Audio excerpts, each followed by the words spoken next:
Assalamualaikum warahmatullahi wabarakatuh. Selamat malam teman-teman semua. Perkenalkan, nama aku Jessica Angela Zirait dari kelas 10-7. Nah, pada kesempatan kali ini aku akan menjelaskan sedikit tentang atom seperti materi-materi penyusunnya, bagaimana sejarah ditemukannya materi penyusun atom dan sebagainya. Nah, teman-teman, kita pasti udah sama-sama tahu kalau atom ini sering disebut sebagai materi terkecil atau partikel terkecil dari suatu unsur. Nah, kenapa sih bisa disebut kayak gitu? Karena atom ini merupakan bagian terakhir dari pemecahan benda-benda di sekitar kita. Contohnya seperti apa? Contohnya nih, misalnya ada suatu hand sanitizer. Hand sanitizer ini kandungan terbesarnya itu kan alkohol sama air ya.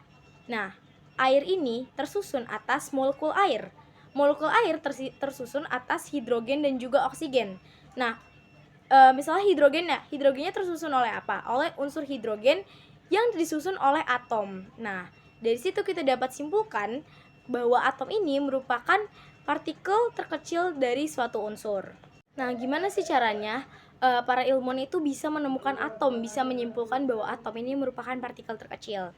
Nah, jadi sejarah atom itu dimulai dari suatu penyelidikan bahwa terdapat nih sebuah sifat listrik dalam materi. Contohnya tuh seperti apa? Contohnya seperti benda yang ada di sekitar kita. Misalnya sisir. Sisir ketika kita gosokkan ke rambut yang tidak berminyak, lalu kita dekatkan ke potongan kertas, maka potongan kertas itu akan menempel pada sisir atau singkatnya sisir ini bisa menarik potongan kertas tersebut. Nah, kalau misalnya si sisir ini merupakan suatu materi, di mana materi itu terdiri dari atom, itu berarti secara tidak langsung atom sendiri memiliki sifat listrik. Nah, teman-teman, kita akan kenalan sama 3 materi penyusun atom. Jadi, atom itu terdiri dari 3 materi penyusun. Walaupun dia partikel terkecil, dia tetap terdiri dari materi penyusunnya.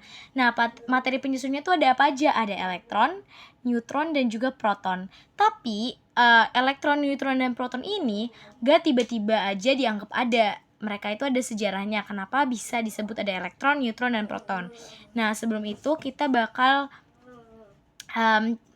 cari tahu sedikit tentang elektron, neutron, dan proton. Jadi, proton ini merupakan unsur penyusun dari atom yang bersifat positif, yaitu yang ada di sini, dan dia berada di inti atom atau berada di tengah-tengah.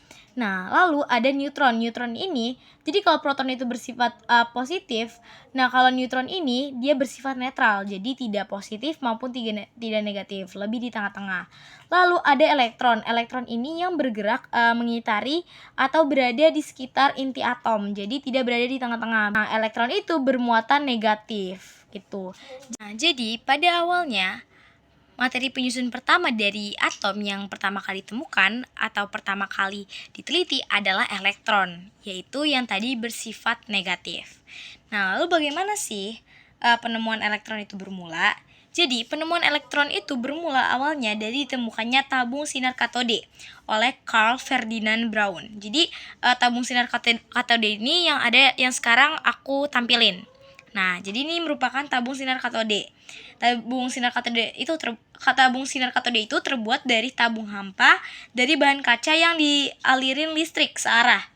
Dialirin listrik dari mana? Dari kutub positif, yaitu disebut dengan anode. Lalu juga dari kutub negatif, yaitu katode. Jadi kutub positif dari tabung gas ini itu anode dan kutub negatifnya itu katode.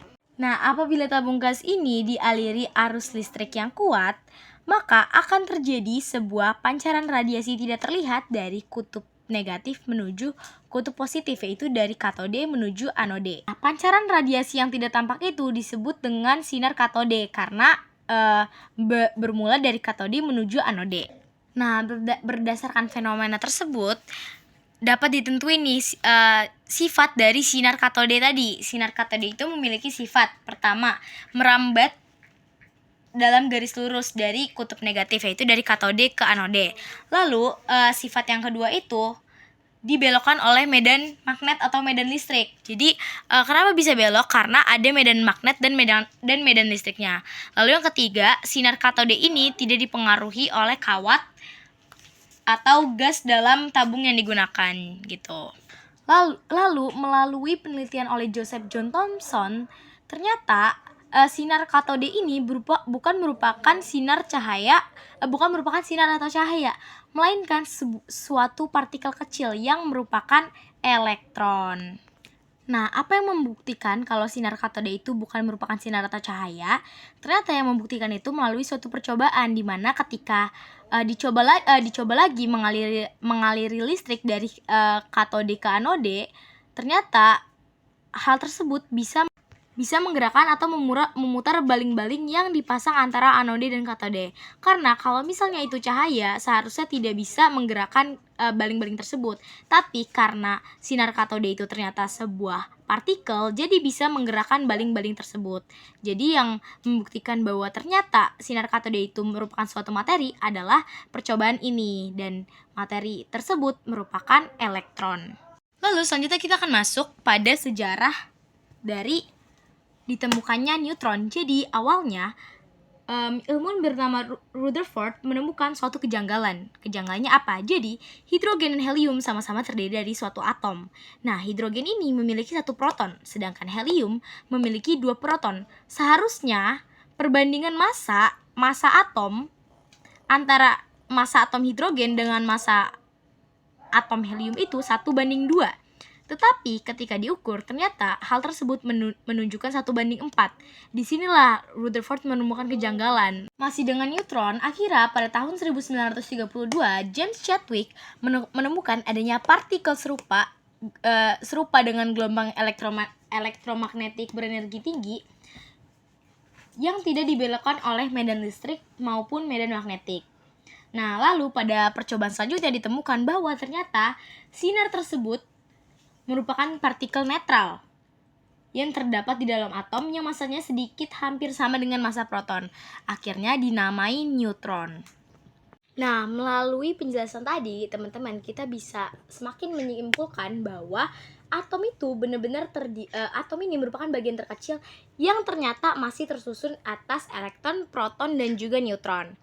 Nah, lalu tidak sampai di situ saja, para penemu ilmuwan masih melakukan perkembangan teori atom untuk semakin membuktikan dan mempelajari atom lebih dalam. Salah satunya adalah eksperimen Rutherford, yaitu eksperimen yang dilakukan Rutherford dengan menembakkan sinar alfa, yaitu yang merupakan partikel alfa yang merupakan partikel bermuatan positif ke lempeng emas.